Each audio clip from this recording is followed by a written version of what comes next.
Il y a un an, tout le monde entend? C'est bon pour le film? Ok, vas-y Dominique. Bonjour à tous, bonjour à toutes.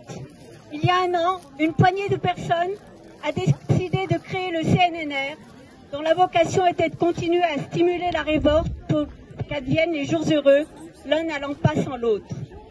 Le CNNR n'est pas un nouvel organe de lutte. Il rassemble les contestations déjà présentes et les réunit autour d'un symbole puissant, celui des résistants et du CNR. Aujourd'hui, un an après, nous sommes nombreux aux Grillères pour témoigner de cet engagement, malgré les tentatives de nous en dissuader. Il y a un an, le gouvernement s'est saisi du Covid pour opposer la sécurité et la liberté. Mais de quelle sécurité parle-t-on? Celle d'un État-providence ou celle d'un État au service de quelques-uns? Sur la sécurité dont on nous rabat les oreilles, nous voulons des gardiens de la paix, pas des forces de l'ordre. Nous voulons de l'humanité, pas de la brutalité et de l'impunité. C'est un fond.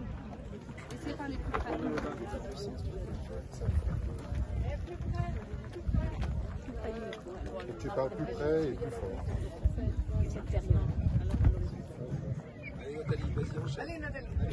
Cette période a été prétexte à un lent grignotage de nos libertés, à un gouvernement autocratique, à une mise à l'écart du Parlement et encore plus des citoyens infantilisés à l'extrême.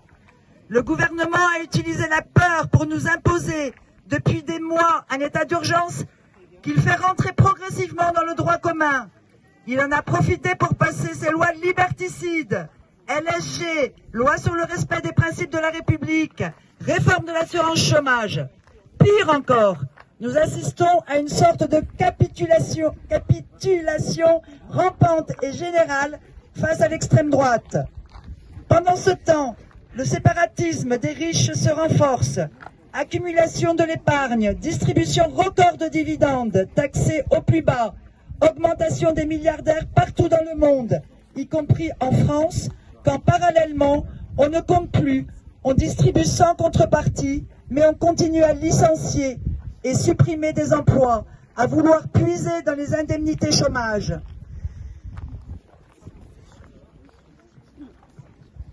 Pendant ce temps, la pauvreté a augmenté. Les jeunes, les femmes et tous ceux et celles qui vivent d'emplois intermittents sont les plus touchés. Les étudiants les plus défavorisés ont été laissés pour compte. Pendant ce temps, on a trahi les citoyens qui se sont investis dans la Convention climat. L'arrêt partiel de l'économie a fait baisser les émissions de CO2, mais la tendance est toujours à la hausse. Aucune réflexion d'ampleur n'a été menée pour réorienter les options économiques, sociales et écologiques. Les agriculteurs bio se voient sucrer leurs subventions. On continue à bétonner.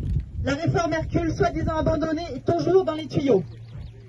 Le gouvernement n'a qu'une chose en tête, vite vacciner pour revenir au monde d'avant, continuer ses réformes structurelles, délétères, comprimer les dépenses publiques, faire insidieusement rentrer dans la tête des citoyens l'idée qu'ils devront rembourser la dette et détruire ainsi encore plus la sécurité sociale qui nous est chère.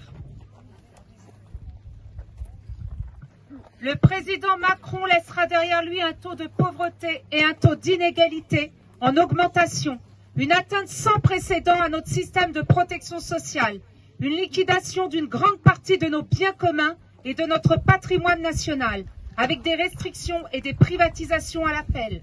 Écoles, universités, hôpitaux, retraites, transports, trains, énergie, barrages, Française des Jeux. Il aura laissé partir nos plus belles industries.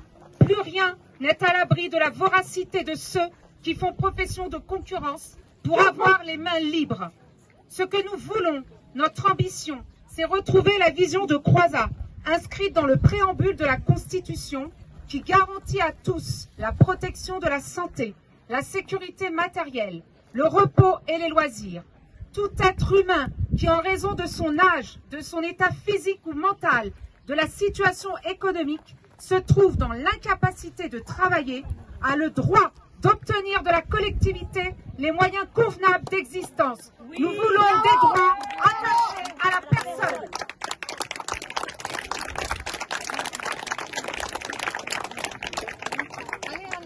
Ce que nous voulons, notre ambition, c'est retrouver notre souveraineté économique, reconquérir et développer nos biens communs.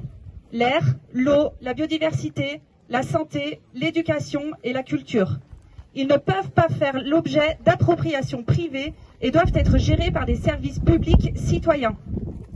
Notre devise « Liberté, égalité, fraternité » reste un beau projet pour notre pays. Mais nos dirigeants et leurs commanditaires ne se sont trop longtemps souciés que de la liberté pour quelques-uns, délaissant l'égalité, l'équité et la fraternité pour tous les autres. Il nous faut renverser l'ordre des choses et commencer par la fraternité et la solidarité. L'action immédiate et prioritaire envers les plus vulnérables, ceux qui en ont le plus besoin, les sans-abri, les sans-emploi, les personnes à capacité réduite, les mal logés, les 10 millions de pauvres, dont 20% d'enfants qui vivent sous le seuil de pauvreté. Et s'il commence à aller mieux, ce sera positif pour tout le monde. Et dans le plus vulnérable, bien sûr, il nous faut compter tout le vivant, pas seulement l'humain, mais aussi la nature et les animaux. Nous voulons permettre à tous de se libérer de l'angoisse du lendemain, de retrouver le chemin du bonheur et de la dignité, des jours heureux. Pas celui que prônent les chants du développement personnel, du coup de la performance et de l'image, haute forme du néolibéralisme et de ses usines afriques, mais celui qui passe par le changement social et écologique. Et pour ce faire, il faut aller chercher l'argent là où il est.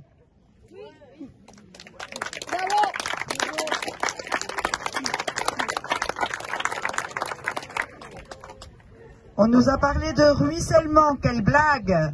Parlons plutôt de jaillissement.